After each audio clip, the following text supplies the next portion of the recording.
Button idli ಹೆಂಗೆ ಮಾಡೋದು ಅಂತ ತೋರಿಸ್ತೀನಿ. 1/4 ಕಪ್ ಉದ್ದಿನಬೇಳೆ, 1 ಕಪ್ ಇಡ್ಲಿ ಅಕ್ಕಿನ ಸಪ್ರೇಟಾಗಿ ತೊಳೆದು 4 hours ನೆನೆಸಿಟ್ಕೋಬೇಕು.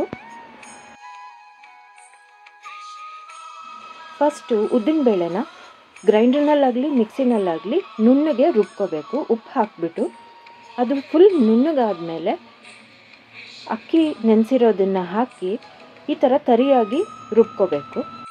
ಇವಾಗ ಈ ಹಿಟ್ಟನ್ನ ಓವರ್ನೈಟ್ ಫರ್ಮೆಂಟ್ ಆಗೋದಕ್ಕೆ ಬಿಟ್ಬಿಡಬೇಕು. ಹಿಟ್ಟು ಈ ಥರ ಚೆನ್ನಾಗಿ ಫರ್ಮೆಂಟ್ ಆಗುತ್ತೆ. ಇದಕ್ಕೆ ಸೋಡಾ ಏನೂ ಹಾಕಲ್ಲ. ಸಣ್ಣ ಇಡ್ಲಿ ಪ್ಲೇಟ್ಗೆ ಎಣ್ಣೆ ಹಚ್ಚಿ ಹಿಟ್ಟನ್ನ ಹಾಕಿ ಇಡ್ಲಿ ಕುಕ್ಕರ್ನಲ್ಲಿ 10 minutes ಬೇಯಿಸಿದ್ರೆ ಬಟನ್ ಇಡ್ಲಿ ರೆಡಿ. ಇದೇ ಥರ ನಾರ್ಮಲ್ ಇಡ್ಲಿನೂ ಮಾಡ್ಕೋಬೋದು.